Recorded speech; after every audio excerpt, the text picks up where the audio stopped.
should have seen me today. Conversations with our hands and smiles on our faces.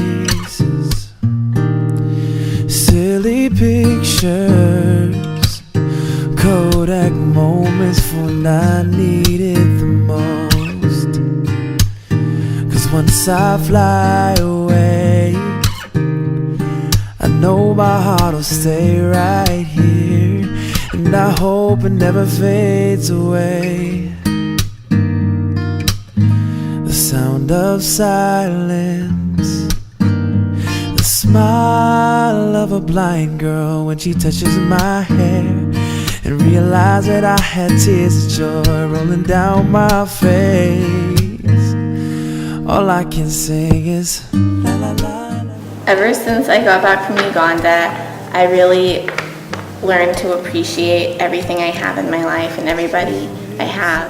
The people there really inspired me and showed me that it's the people in your life that make you happy. Before I went on the trip to Uganda, I didn't really take the time to appreciate anything, and I would take opportunities and people and things I had for granted. And being there and seeing how little all those people have really made me reflect on my life and the things I have. And so now I try not to focus so much on the material things and just be thankful and grateful for what I do have. Seeing the kids that they don't even have parents, they don't have families. I mean, they lost their parents to AIDS. They don't have like what we have here. And I just really learned to appreciate the things we have and value relationship. And when I went on this trip, I saw how little that they had and how they were content with it.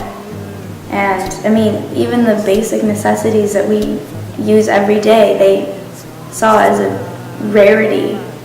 And that just really struck me as amazing.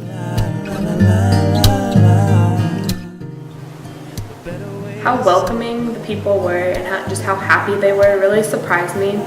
Like, they have so little and we have so much, that they're still like, they're the happiest people I've ever met. Like, they were just so welcoming and they took us into their homes. Here, people put up walls to keep you out. And there, they tear down those walls and they want to get to know you as fast as possible. It seems like they just want to be your friend. They don't want to just be acquaintances. They want to get to know you and they want to call you their friend. I was really surprised to see how happy and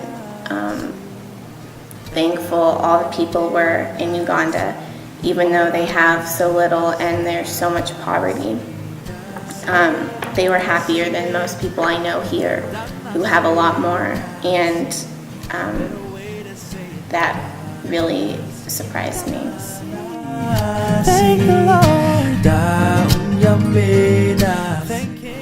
I think it's better to spend the money on traveling somewhere instead of just sending a check, because you can make changes that will last long term and fix something for good. And if you just send a check so that they can spend it on something like buying food or clothes, it's kind of like putting a Band-Aid on a gunshot wound. You just fix it for the moment, but us actually going there, we were able to make changes that would last. We discovered that we can do a lot of things with young people, and but then also we found that our house could not really contain the numbers of children who were coming to us and who were needing help. And so that led us to opening Sunrise House, where we'll have more children and so on coming in, and that's how it all started. We opened in the year 2004. By 208, we had 176 kids. And then, of course, reality came in place that we could not raise all that much money to support all that many children, and so consequently we had to drop most of them except the 35 or so we could get sponsors for.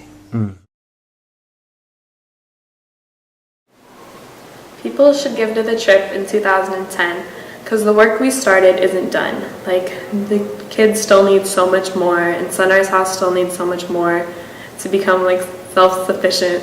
And yeah, they just, like, the work we started needs to be continued. Now that we've started this project, I feel that we have to continue it. We did a lot when we went, but there's a lot more work that needs to be done. And now that I've gone and I've made the relationships that I've made, there's no way that I could just leave it at that.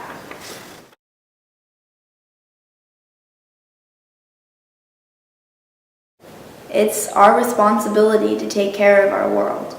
So young people like us making such great efforts and going to such great lengths to see a change in the world is really encouraging to me, because it shows that there is a proactive generation out there that wants to see these changes and wants to make things better.